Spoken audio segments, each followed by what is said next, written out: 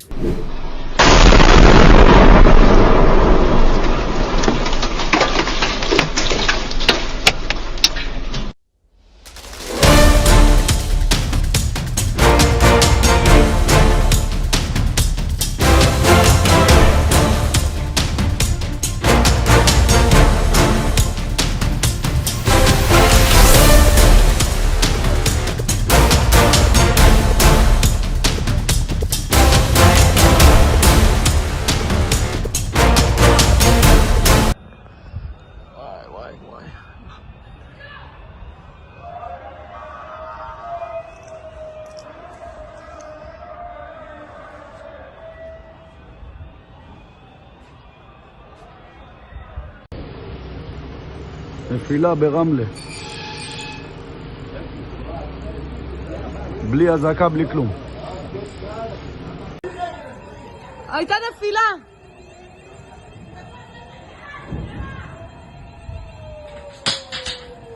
הנה, תראו מה הולך.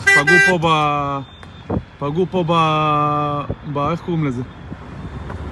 בצלחות.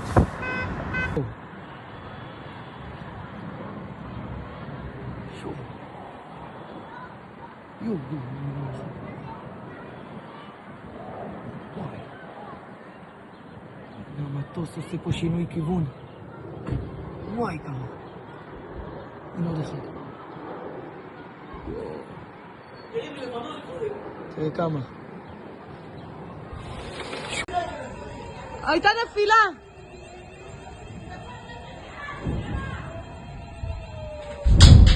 मेरे दोस्तों, अब यहूदी चुप नहीं रह पा रहे हैं।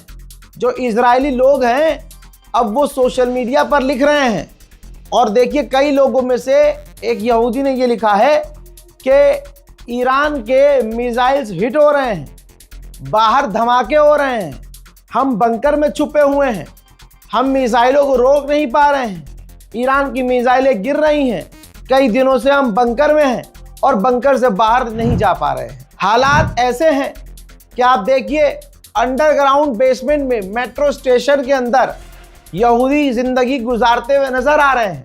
मेट्रो स्टेशन में यहूदी सो रहे हैं। ऐसी हालत ईरान ने कर दी है इनकी। इजराइल पर जो ईरान के मिसाइल और ड्रोन गिर रहे हैं उनको छुपा रहा है अमेरिका और इजराइल, छुपा रहे हैं, दोनों ही छुपा रहे हैं, नुकसान नहीं दिखा रहे हैं। लेकिन एक बड़ा अपडेट आया है, ईरान के हमलों में एक और यहूदी की इजराइल में मौत हुई है। अमेरिका के विदेश मंत्री ने कहा कि अब हमारा मकसद यही है कि हम उनकी फौज, उनकी नेवी, उनकी मिसाइल्स, उनके ड्रोन, उनके हथियारों को खत्म कर दें ताकि दुनिया सेफ हो जाए। यही अमेरिका का राष्ट्रपति एक दिन पहले तक कह रहा था कि हमारा मकसद है कि हम ईरान की रिजीम गिरा दें। डोनाल्ड ट्रंप हमले से पहले कह रहा था हमारा मकसद है हम रिजीम गिरा दें और रिजीम गिरते ही सब कुछ सही हो जाएगा। हजरात, इनके गोल क्लियर नहीं है, इनका मकसद क्लियर नहीं है। अब ये कभी कुछ कहते हैं, कभी कुछ कहते हैं, सबके अमेरिकी ऑफिशियल्स के चेहरे अगर आप देखेंगे उजड़े उजड़े नजर आ रहे हैं। The goals of this mission are clear, and it's important to continue to remind the American people of why it is that the greatest military in the history of the world is engaged in this operation. It is to destroy the ability of this regime to launch missiles, both by destroying their missiles and their launchers, destroy the factories that make these missiles, and destroy their navy. Israeli official ने कहा कि Iran surrender नहीं करेगा। हमें जब तक Iran में government गिर न जाए तब तक लड़ना पड़ेगा।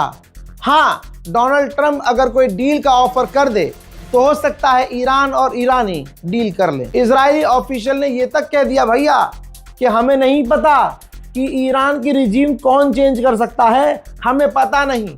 मोसाद फेल हो गया दोस्तों, CIA फेल हो गया दोस्तों, ब्रिटेन की एजेंसियां फेल हो गई दोस्तों, और आज इजराइल का ऑफिशियल कह रहे हैं कि भैया हमें नहीं पता कौन रिजीम चेंज कर सकता है ईरान में, हमें नहीं मालूम।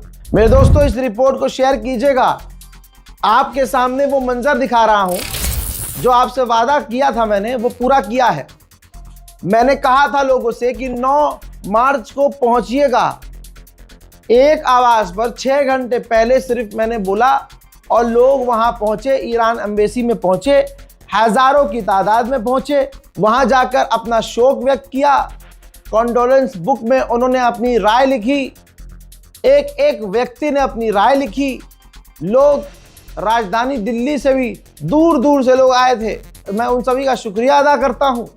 ईरान के एम्बेसडर से मुलाकात हुई, कई तरह की उनसे बात हुई और उन्होंने बहुत सारी चीज़ें बताई भी जो मेरे लिए नहीं थी। एम्बेसडर से मिलना बिना अपॉइंटमेंट के यह आसान नहीं होता, लेकिन यह आप लोगों की मोहब्बत की ताकत है कि अगले को सोचना पड़ गया कि ऐसा कौन आया है जिसके एक बार कहने पर हजारों की तादाद में लोग वहां पहुंचे। मोहतरम हजरात, आप सभी का मैं जिंदगी भर अगर शुक्रिया अदा करूं तो मैं वो पूरा नहीं कर पाऊंगा। आप सभी का तहे दिल से बहुत बहुत शुक्रिया। फिलहाल के अपडेट में इतना ही। वस्सलाम।